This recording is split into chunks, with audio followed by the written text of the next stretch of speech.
right, guys, we're going to talk about this motor. We got it all ready to go in the car, show you what we've done to it. With that kit you bought, Nick, came the harness that's on the car now, is that right? Yep. So that was custom made by Mitch's Auto, and that was sent with the kit. We had a couple problems with it, which I'll cover those at the end of this video, show you what problems we had and how we fixed them. But we're going to go over this real quick and show you what connections we used, what connections we did not use.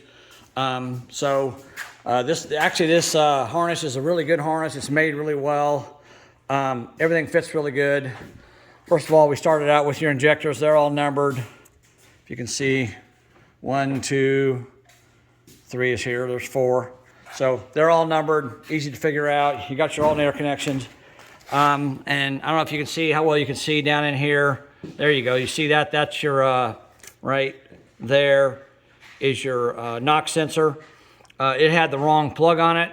So fortunately we had the harness from the original motor, and we cut the knock sensor plug off of it and soldered it in place on this one. So we fixed that. That was one fix we had. And up here on the throttle body, now you were telling me, Nick, that we've got a map sensor here. We've got a throttle position sensor here. These two sensors are not being used on this harness because they're not needed. I'm not sure what sensors they are, but they're not needed on this engine. So you're going to have 2 sensors. If you use this throttle body that he used that we covered earlier, you're not going to need these 2 sensors. So that's going to take care of that. And we've got a couple wires that we did not use that go in the harness. Let's see. One of them's down here. That is the, if you can see that, the IAC, idle air control, which is right here. There's a block-off plate that goes over that. And that comes with the kit, Nick, right? No, that's separate. Okay, that's separate. And that is by a company called Carceps. So you need to get one of those block-off plates to cover up your IAC. I mean, you could just leave the IAC there and plug this into it. It just wouldn't work. But, you know, this block-off plate looks kind of nice, so it eliminates that. And we just tied this back because we're not going to use it. Another couple of wires we didn't use. You can see here, this one says H2O. If you have a external or auxiliary sensor on the engine, say if you're drag racing or something and you have a temperature gauge on the dash and you want to, you've got a sensor in the engine that and you can plug this into that to get temperature to your gauge on the dash. But it's not a factory sensor, so we're not using that. This here, plug here, it says RSVL, so that's reverse lockout. And that only is used on the 6-speed transmission. This is a 5-speed transmission, so we don't need that, the RSVL plug, so we've got it tied off. One other thing I wanted to show you is the, let me bend this around here, the intake air temperature sensor. So, did you buy this sensor separate, Nick? Yeah, I just bought it from Honda. So. Okay, so he bought this from Honda, the intake air temperature sensor, and we had to this cold air intake. Somebody on Facebook that talked about it. Yeah, from the MR2 K-swap group. Okay, so the K-swap group, somebody recommended this cold air intake, said it worked well for them, so he bought that. One thing we had to do, we had to drill a hole. I drilled a 29/64 hole in here, put a grommet in it, and shoved this sensor into it and plugged it in so we can get the temperature from the intake into the engine. And everything else is pretty much straightforward. You've got your speed sensor here. You've got up here, you've got your coils, 4 coils, and they're all numbered to 1, 2, 3, 4, so that's real nice. There's a ground wire on here. We just grounded it to the front coil bolt, so it's grounded straight into the engine block assembly, or the head. So that's going to be our ground. And then over here we've got a few sensors they're used, and we've got those plugged in. You got your oil pressure here. You've got your crank sensor here, and then you've got another sensor over here. I'm not sure what that is. Variable timing. Yeah, that's a huge solenoid. So that's plugged in there. And we've got a couple other solenoids on the back of the motor that are for your timing as well. This is top dead center. This tells the engine where top dead center is. CPS, camshaft position sensor, so that's what that is. So anyhow, this harness is kind of universal. So if you have certain things, you're going to use certain plugs. If you don't, then you're not. We use probably 95% of the plugs. I think there was only 3 or 4 that we had to, we did not use. And there was one, that, again, the one for the knock sensor, we had to change and take the plug off of the original harness and splice it into this harness. But overall, this harness works really well. It looks really nice. We've zip tied everything in place, as you can see, so it looks real nice. It's real professionally done. I like the way it looks. So anyhow, that's the harness. We're getting ready to slap this motor in. One thing I did is I took a piece of steel here and bolted it to the transmission right here, bent it 90 degrees here and 90 degrees there, and made a nice bracket to hold this cold air intake in. It's just temporarily in place, so it's probably going to take it off, put the motor in. And so, but that's a nice bracket to hold that. So you're going to have to make something to hold this cold air intake in place. So you guys will have to figure something out for yourself. You know, you have to get a little creative here to make this stuff work. But it's working pretty well. It's doing really, really well so far.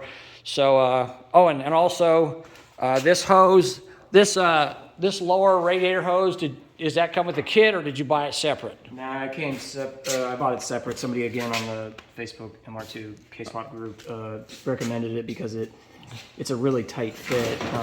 Okay, as you guys can see, this is kind of a S-shaped hose, and somebody on the K-Swap group on Facebook recommended this hose to be able to fit into the factory radiator line that goes to the front of the car to the radiator. So this hose was recommended. So we've got it in place, and then we can look up here. So that's going to connect right here into that. And one other change we had to make, this tube came with the kit, right? No, this is the factory Toyota hose, and on Mitch's website they have instructions about you basically have to cut about 4 inches out of this hose, and then they sell this metal coupler and both the sides go on that, and it just essentially shortens the Toyota Okay, hose. so that's what you do there. You shorten that Toyota hose so it fits. And that's pretty much all the modifications as far as getting the engine going in.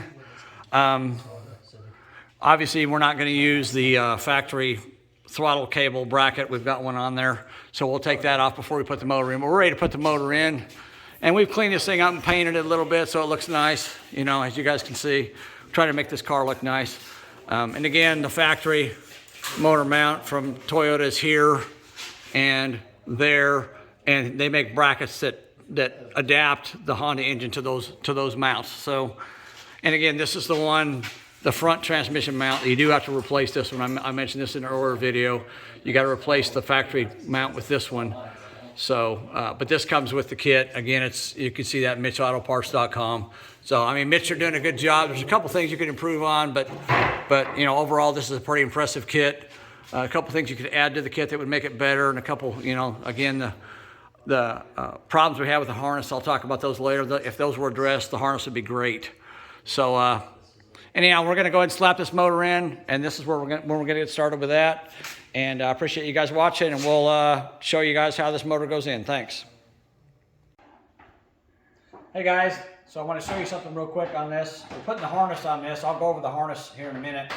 But the guy, Mitch, when he sells you this stuff, he tells you to check everything. And we did. That's a good thing we did, because the wire that goes to the starter has come off of this connector. So it wasn't fastened very well. So I'm going to show you how to fix it the right way. That way you don't have to worry about it again. So if you look at the end of this thing, it's all bent up, and you're like, okay, how do I get the wire back there? Well, let me show you how to do that real quick. So let's come in here.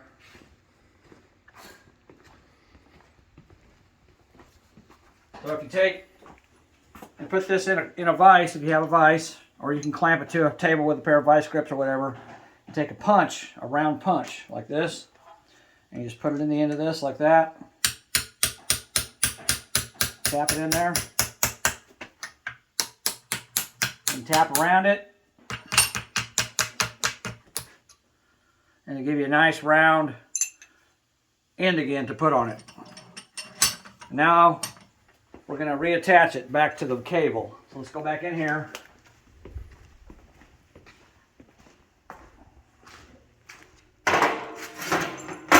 we're going to do, we're going to put it in the cable. And I got a piece of shrink wrap down here I put on the cable, but it's down here out of the way so it doesn't get hot. I'm going to shove this on as far as I can. And then I took another punch, which is a cutting punch, and I ground the end of it so it's not going to cut. It's got a dull edge on it. So you take that punch and you lay this on a hard surface and you put the punch right in the middle of it, right there. Hit it with a hammer.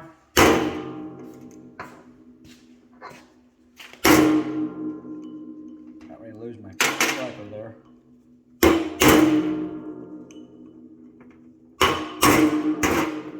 See, that flattens it out.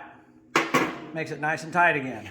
Now, to ensure it's going to stay, we're going to take a torch and we're going to heat it up and we're going to solder it. It'd be better if we had a propane torch, but we can't find it, so we're going to use this acetylene torch.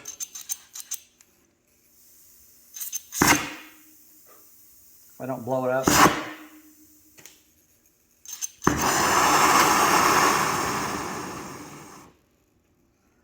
And heat it up. Gets a little bit of a nice flame there. All right. Hold this for me, John. Hold it like that.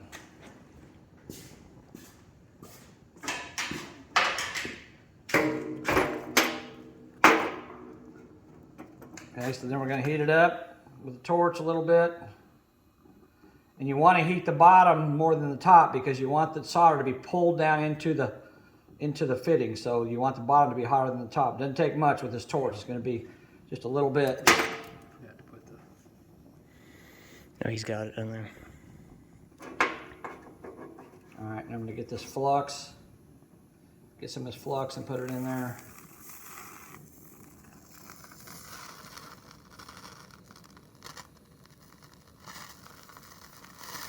There we go. Now see it's melting in there. That solder's melting in there. Pulling it down into the wire, pull it down into the fitting. All right, that should be good. We'll let that cool off, and we'll put the shrink tube back up there and shrink it down, and that's basically a permanent connection. Really, this is how, Mike, if you're watching this video, especially these heavy cables, they should be soldered on the end. They shouldn't just be crimped together. So you might have your manufacturer solder them. I know it's going to be a little more expense, but it's going to be a lot less heartache in the end. This is not going to come off. So this is the proper way to do it. The other ones seem tight, so we're not going to mess with them. Hopefully they won't come loose. If they do, then we're going to have to do the same thing to them. But that's basically how you fix that. So that's one fix we've had to do with this cable. All right, thanks, guys. All right, guys, so real quick here.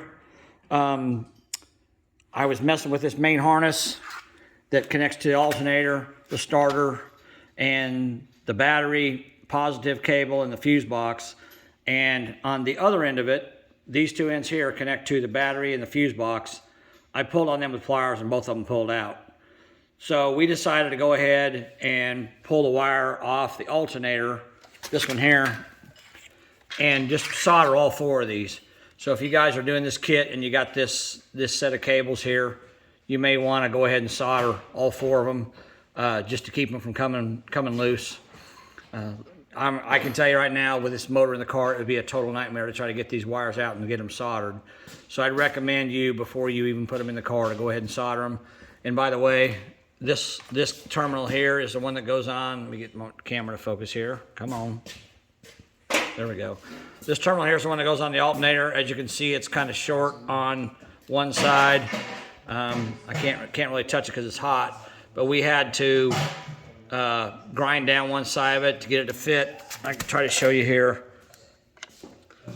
In order to go in place in the alternator here, to go in that slot, we had to grind one side of it down just a little bit, so you can see it's ground down. So you're going to have to grind it down a little bit. But again, I'd recommend you guys soldering all four of these terminals. And Mike, if you're watching this video, you probably really should have these four terminals soldered because they're not staying. And they're going to eventually work loose. And these are major cables that supply power to the motor and the fuse block. And you don't want to have problems with them down the road. So if you solder them, they're going to stay in place and they're going to give you a really good electrical connection. So that's my recommendation to you guys and to Mike is to have these things soldered. So unfortunately, we had to solder all 4 of them. So you probably had to look at your kit and think about doing that yourself. All right, thanks.